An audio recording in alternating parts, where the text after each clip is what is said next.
smartly. My question would be, have you thought about using multiple coils and synthetic aperture trigs, phase differences of actually, without the servos, moving around your synthetic antenna in this EM domain, and using things like radio boards, digital radios, to do this stuff? It's a good point. So instead of having one coil moving over the whole chip, if you have multiple coils or a system like an array that can pick up the information, you may even be able to use a static system. I think that's true. We looked at it a little bit because there are like pickups for magnetics that are like silicon based. They have sensors like a micrometer across or something, and you can buy them in a tip, and they have like 10 sensors in an array. You could move them over, or you could, or even have like a matrix. The point is that we had to get high bandwidth. So what we have now can take a gigahertz bandwidth in that field and through the amplifier. And most devices we found don't get that bandwidth in the electromagnetic pickup.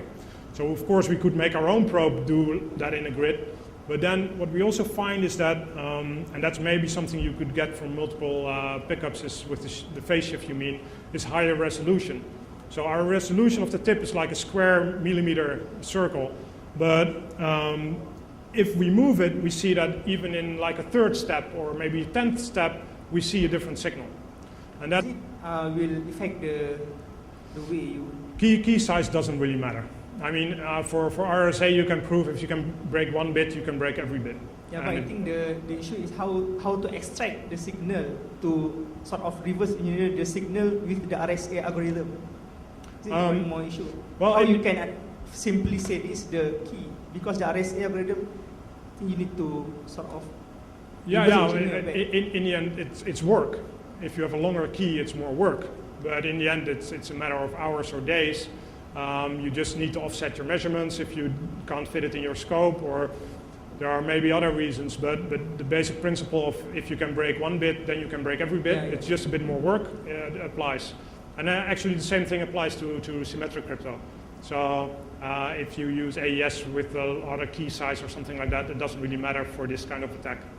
Yeah, my question is how to know this is the starting of the key, because the RSA algorithm is there. How do you know where to start? Prime number with prime number and so on and so on. Basically, it's knowing the different RSA implementations that are possible. So knowing CRT, all these binary exponentiation variations. You have all kinds of like the Montgomery implementation. And when you know them and you look at the signal like in a broad view, you just start recognizing these areas. For instance, with CRT, it's like these two exponentiations right after each other, and then a small multiplication. So you generally really see in the operation, you'll see this big block, short space, big block. So you generally know. Another one. This will have to be the last question, so we can break for lunch. Is that okay? Are there any crypto algorithms right now that are better than others as far as being difficult to detect with side channel attacks?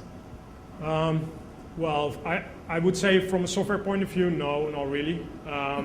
Of course, you need experience to recognize something, but yeah, the more experience you get. With hardware, yes, because you don't really see anything. So I haven't shown hardware because it's not so interesting visually, because in like a few clock cycles, the whole thing has happened. And then it's purely based on the statistical analysis that you know it's happening there, because you correlate with input here and output there, so you know it has to be in between. But visually, there's no indicator of which algorithm it is. So, okay, so this was the last question. I'll be in the, what was it, the Raja room? Yes, you'll be in the Raja room after lunch. After lunch. Then maybe I can set us up if you want to see more. So, okay. Thank you very much. Thank you very much. You're welcome. We will now break for lunch and come back to the track at 1 o'clock, at 2 o'clock for the next talk. And as Job has mentioned, he will be in the Raja room after lunch with his setup and demo. Thank you.